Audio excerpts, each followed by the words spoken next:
أما بعد فأعوذ بالله من الشيطان الرجيم بسم الله الرحمن الرحيم ومما رزقناهم ينفقون صدق الله العظيم ومما رزقناهم اور اس رزق میں سے جو ہم نے ان کو عطا کیا یعنی متقی لوگوں کو ينفقون خرچ کرتے ہیں اس سے. متقی لوگوں کی یہ تیسری نشانی ہے،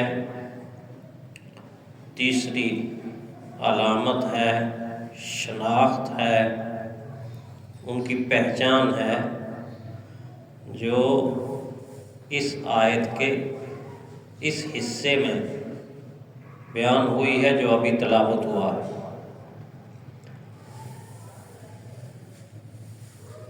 اس اعتبار سے ہمیں اپنی ذات کا، اپنی زندگی کا جائزہ لیتے رہنا چاہیے کہ یہ نشانیاں ہم میں کس حد تک پائی جاتی ہیں اور کس حد تک ہماری یہ نشانیاں پختہ ہیں، پکی ہیں، یا یہ ہے کہ ہم ڈاماڈول ہیں، تذبذب کا شکار ہیں، یا ان نشانیوں میں کتنی کم سطح پر ہم ہیں. یہ بہت ضروری ہے. ہر نشانی پر رک کر سوچنا چاہیے کہ یہ نشانی متقی انسان کی ہے، اور متقی وہ خوش قسمت اور خوش نصیب انسان ہے کہ جو اللہ کا مطلوب انسان ہے. اللہ آدمی کو، انسان کو بنانا ہی متقی چاہتے ہیں. متقی ہونا چاہیے، پرہیزگار ہونا چاہیے، گناہوں سے دور، گناہوں سے دور، گناہوں سے دور اور نیکیوں سے قریب تر. اس کو متقی کہتے ہیں. یا دوسرے لفظوں میں اللہ کی نافرمانی، اللہ کی سے بغاوت، اس سے دور، اور اللہ کی فرما برداری کے انتہائی زیادہ قریب کہ جب حکم ہو جائے تو فوراً سر جھک جائے. اس کا مطلب یہ ہے کہ متقی.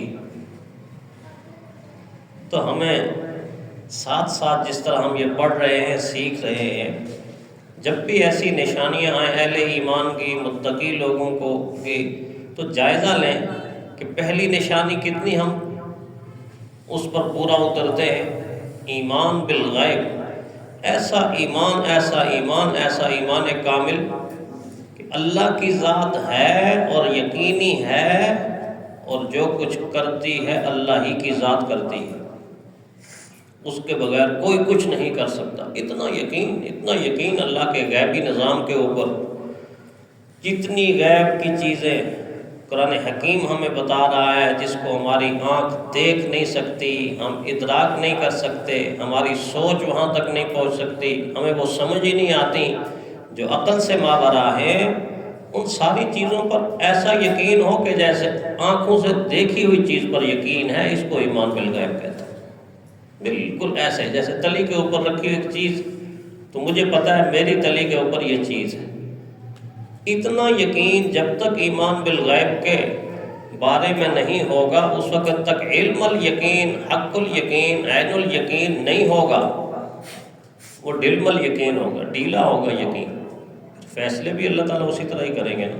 اللہ کی ذات پر جب یقین نہ ہو تو فیصلے بھی اسی طرح ہوں گے جس سے انسان پریشان ہو. تو پہلی نشانی ایمان بالغیب جس پہ گفتگو ہو چکی. دوسری نشانی وَيُقِيمُونَ الصَّلَاةَ، جس پر تقریباً 2 درس ہو چکے ہیں کہ نماز کا قیام کیسے ہو، کس انداز سے ہو، کیا فائدے ہیں اس میں، چھوڑنے کے نقصانات کیا ہیں. ساری کی ساری تفصیل اس سے پہلے 2 مجالس میں بیان ہوئی کہ ہم نماز کو اپنی زندگی میں کتنی اہمیت دیتے ہیں. کیا اللہ اکبر کی صدا ہمیں مجبور کرتی ہے کہ ہم اپنی دکان کو چھوڑ کر مسجد میں آ جائیں، ملازمت کو چھوڑ کر مسجد میں آ جائیں، کاشتکاری کو چھوڑ کر مسجد میں آ جائیں، تجارت کو چھوڑ کر مسجد میں آئیں، گھر کو چھوڑ کر، میٹھی نیند کو چھوڑ کر، آرام کو چھوڑ کر مسجد میں آ جائیں تو پھر یہ ہے کہ وَيُقِيمُونَ الصَّلَاةَ کے تقاضے کو ہم پورا کر رہے ہیں۔ اگر ایسا نہیں ہے تو پھر ہمیں فکر کرتے رہنا چاہیے نا، ترقی کرتے رہنا چاہیے، بار بار ترقی کرتے رہنا چاہیے۔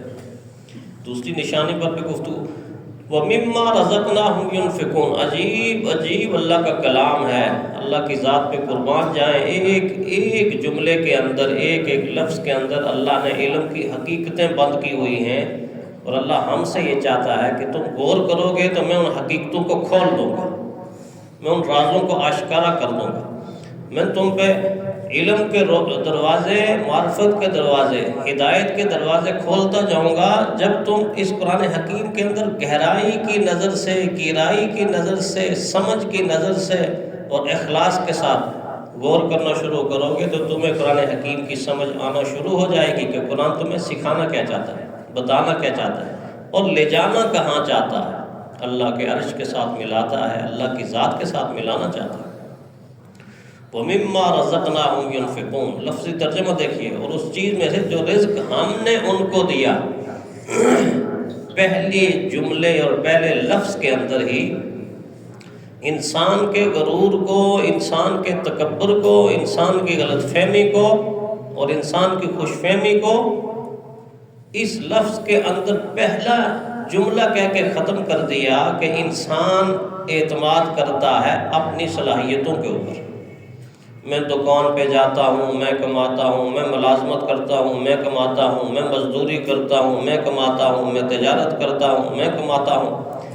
یہ میں انسان کے اندر رچی بسی ہوئی ہوتی ہے، میں نے یہ کیا، میں نے یہ کیا، میں نے اتنی محنت کی، میں نے اتنی دولت اکٹھی کی، اتنا مال اکٹھا کیا۔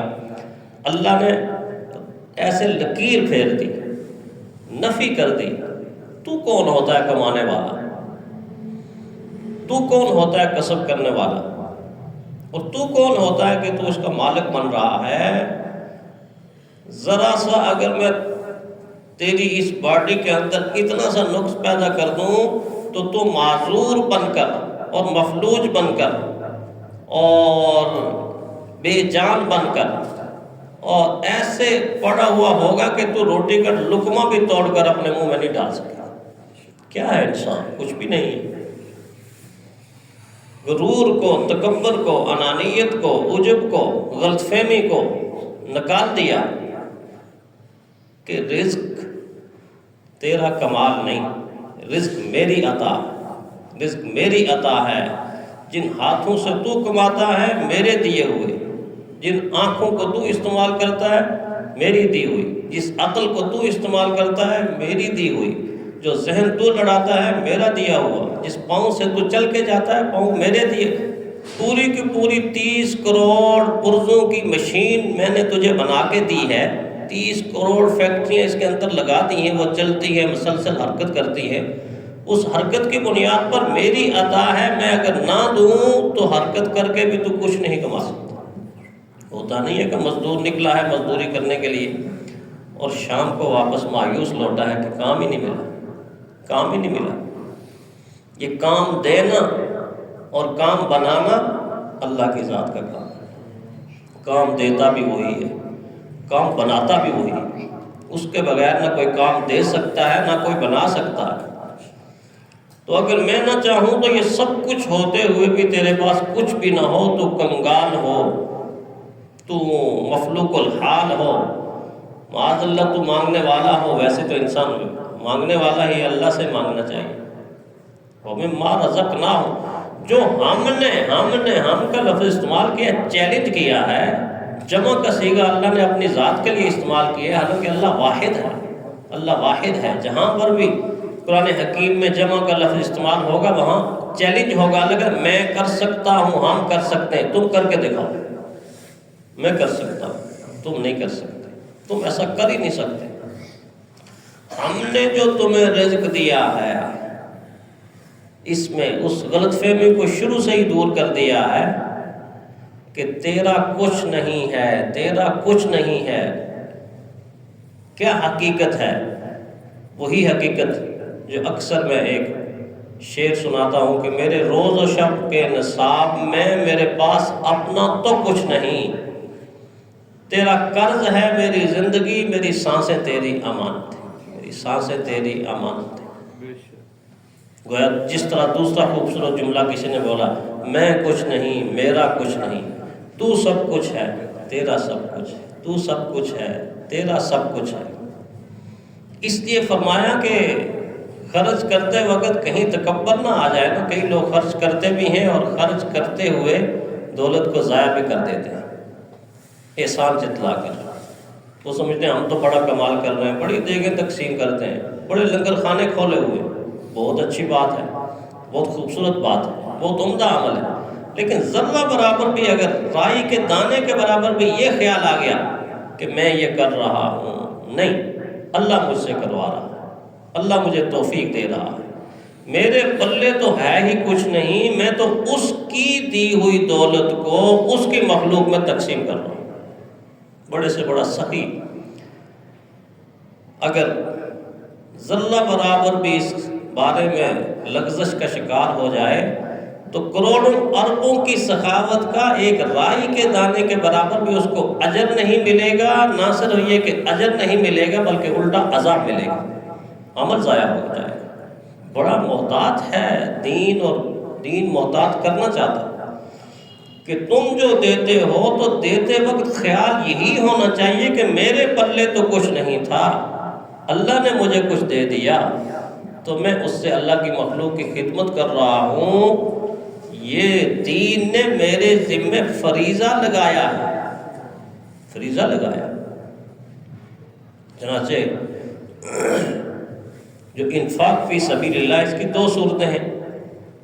ایک وہ جو ہم عموماً کرتے رہتے ہیں، صدقہ کر دیا، خیرات کر دی، ایصال ثواب کر دیا، کسی کی خدمت کر دی، کسی کے کام آگے۔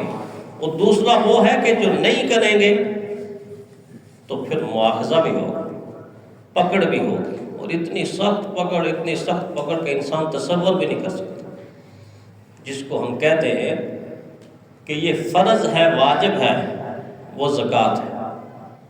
قرآن حکیم کے اندر مالی عبادات میں زکوٰۃ کا تذکرہ 82 مرتبہ اللہ تعالیٰ نے زکوٰۃ کا حکم دیا ہے۔ وَآتُوا الزَّکَاةَ وَآتُوا الزَّکَاةَ وَآتُوا الزَّکَاةَ، زکوٰۃ ادا کرو، زکوٰۃ ادا کرو۔ اور 32 مرتبہ زکوٰۃ کے حکم کو نماز کے حکم کے ساتھ ایسے ملا کے، اقیموا الصلاۃ وآتوا الزکاۃ، اقیموا الصلاۃ آتوا الزکاۃ، 32 مرتبہ نماز کے ساتھ ملا کے یہ حکم بیان کیا۔ کیوں بیان کیا؟ جب اقیموا الصلاۃ ہوگا تو ہاتھ گناہوں سے پاک ہوں گے، نظر گناہوں سے پاک ہوگی، چہرہ گناہوں سے پاک ہوگا، بازو گناہوں سے پاک ہوں گے، اور پاؤں گناہوں سے پاک ہوں گے، سارے کا سارا بدن گناہوں سے پاک ہوگا، وضو سے جڑتے رہیں گے، جڑتے رہیں گے، جڑتے رہیں گے۔ پھر نماز پڑھے گا تو ایسے گناہ جڑیں گے جیسے خزاں کے موسم میں درخت کے اوپر سے پتے نیچے گرتے ہیں۔ حضور نے مثال دے کر سمجھا، ایسے نمازی کے چڑھتے رہیں گے، نماز سے، وضو سے بدن پاک ہو جائے گا۔ اور ساتھ جوڑ کے اس لیے فرمایا کہ صرف بدن نہیں، فرمایا بدن اس وقت تک پاک ہو ہی نہیں سکتا، انسان سینکڑوں نمازیں پڑھ لے، ان نمازوں کے لیے سینکڑوں مرتبہ وضو کر لے، بدن اس وقت تک پاک نہیں ہو سکتا جب تک اس کا لقمہ پاک نہ ہو۔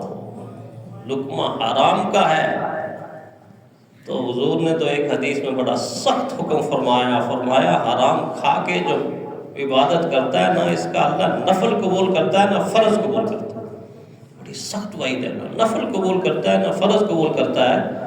اگرچہ علماء نے اس کے ترجمے میں نرمی اختیار کی، اور نرمی اختیار کر کے بتایا کہ فرض قبول کرتا ہے نہ نفل قبول کرتا ہے، کہ مطلب یہ نہیں کہ قبول ہی نہیں ہوتے، لیکن یہ مطلب ہے کہ اس کو اجر وجر اس طرح کا نہیں ملتا کہ جس طرح کا ملنا چاہیے، کامل طور پہ قبولیت نہیں ہوتی، قبولیت نہیں ہوتی۔ اتنا سخت حکم فرمایا، اس وقت تک کیسے پاک ہوگا انسان کہ جب وہ لقمہ حلال نہیں کھاتا تو پھر حج بھی کرتا ہے تو بیت اللہ کے چکر ہی لگاتا ہے، فرشتے کہتے ہیں یہ طواف نہیں کر رہا۔ سفر کی صعوبت ہی برداشت کرتا ہے، مشقت ہی برداشت کرتا ہے، فرشتے کہہ رہے ہیں اس کو قدم قدم پہ لاکھ نیکی کا ثواب نہیں مل رہا۔ اور اگر وہ قربانی بھی کرتا ہے عید کے موقع کے اوپر تو اللہ کے فرشتے کہتے ہیں جانور کو ذبح کر کے ضائع کر دیا، قربانی بھی اس کی قبول نہیں ہے۔ روزہ بھی رکھتا ہے، اگر لقمہ حرام ہے، افطاری حرام، سحری حرام، تو اللہ کہتا ہے بھوکا پیاسا پھرتا ہے، روزہ نہیں رکھتا۔ کیا معاملہ ہے مال کا معاملہ، کیا معاملہ ہے مال کا معاملہ، آپ دیکھیں تو صحیح، عجیب ہے کہ ضرورت اتنی ہے کہ اس کے بغیر گزارا کوئی نہیں۔ مال کی ضرورت اتنی ہے کہ اس کے بغیر گزارا کوئی نہیں، دنیا میں مال کے بغیر گزارا بھی نہیں ہوتا، اور اس مال کے اندر مگن ہو کر کامیابی کا کنارہ بھی نہیں ہوتا۔ دونوں طرف دو دھاری تلوار ہے، ادھر جائیں گے تو کٹ جائیں گے، ادھر جائیں گے تو کٹ جائیں گے۔ اس تلوار کو برابر رکھیں گے، جہاں استعمال ہونی ہے وہاں استعمال کریں گے، اور جہاں دین نے روک دیا وہاں روک دیں گے، تب جا کے کامیابی حاصل ہوگی۔ بڑا عجیب معاملہ ہے مال کا معاملہ، بڑا عجیب معاملہ ہے۔ اللہ کی چاہت یہ ہے کہ میری ذات پاک ہے، میرے بندے کو بھی پاک ہونا چاہیے، اور میرا بندہ پاک اس وقت ہوگا کہ جب رزق حلال استعمال کرے گا، رزق حلال استعمال کرے گا۔ اور اس کا فائدہ کیا ہوگا؟ جب رزق حلال استعمال کرے گا، پاک مال، طیب مال جسے کہا گیا، طیب مال، پاک مال، پاکیزہ مال، طیب مال جب استعمال کرے گا تو اس وقت اس کا ہر عمل پاک ہوگا، ہر فعل پاک ہوگا، ہر قول پاک ہوگا، ہر جذبہ پاک ہوگا، ہر ادا پاک ہوگی، ہر سوچ پاک ہوگی، اس کا احساس پاک ہوگا، اور اس کے بدن سے نکلنے والا ہر عمل پاک ہو جائے۔ اس کے برعکس آپ خود کہہ دیں کہ اگر حرام ہوگا تو پھر یہ ساری چیزیں جتنی میں نے گنوائی ہیں وہ ساری کی ساری چیزیں باعث رحمت نہیں، باعث نحوست ہو جائیں گی، باعث نحوست ہو جائیں گی۔ ہم بعض دفعہ سوچتے ہیں کیوں نحوست آ گئی، کیوں نحوست آ گئی؟ تھوڑا سا غور کر کے دیکھیں تو خود پتہ چل جائے گا کیوں نحوست آ گئی۔ اس لیے کہ ہمارے جسم سے نکلنے والا ہر برا عمل تو برا ہے ہی، نحوست ہے ہی، ہر اچھا عمل بھی نحوست بن گیا کیونکہ بنیاد غلط پڑ گئی، ہر اچھا عمل بھی نحوست بن گیا۔ اس لیے انفاق کا حکم اللہ تعالیٰ نے قرآن حکیم میں تقریباً 64 مرتبہ دیا ہے۔ میں نے بتایا نا کہ زکوٰۃ کا حکم 82 مرتبہ، نماز اور زکوٰۃ کو جوڑ کر 32 مرتبہ، اور انفاق کا حکم 64 مرتبہ اللہ تعالیٰ نے دیا، اور 200 آیات میں ترغیب تلقین، ترغیب تلقین، خرچ کرو خرچ کرو خرچ کرو، اس کے یہ فائدے ہیں، اس کے یہ فائدے ہیں، اس کے 200 آیات، 9 مرتبہ امر کے ساتھ انفقو، خرچ کرو خرچ کرو خرچ کرو، 200 آیات ہیں، 64 انفاق فی سبیل اللہ کہہ کر، 9 حکم کا صیغہ، اور کہیں قرآن حکیم کے اندر پورے قرآن میں امر کے صیغے کے ساتھ یہ نہیں کہا کہ دنیا جوڑ لو، دنیا جوڑ لو، دنیا سمیٹ لو، مال سمیٹ لو، اور مال کے پیچھے بھاگنا، ایک مرتبہ بھی نہیں کہا۔ اور ایک مرتبہ نہ کہنے کے باوجود بھی آج دنیا مال کے پیچھے صبح سے شام مال مال مال مال مال، دولت دولت دولت۔ اگر ایک مرتبہ بھی اللہ تعالیٰ کہہ دیتا نا کہ یہ کماؤ ضروری ہے تو میں کہتا لوگوں کو جواب مل جاتے۔ اللہ نے جب کہا تو پھر دوڑنا چاہیے، دوڑنے سے منع نہیں کیا، کمانے سے منع نہیں کیا، رزق حلال کے فائدے بھی بتائے، اور رزق حلال کو قرآن حکیم کے اندر عین عبادت بھی قرار دیا، لیکن ایسے انداز سے حکم نہیں دیا جیسے زکوٰۃ کا حکم دیا، خرچ کرنے کا حکم، اس انداز سے نہیں، اس انداز سے اسی لیے نہیں دیا کہ یہ 2 دھاری تلوار ہے۔ اور اس کے پیچھے بھاگنے والے کو کبھی بھی سکون نہیں ملتا، الا یہ کہ قبر میں جا کر مل جائے تو مل جائے۔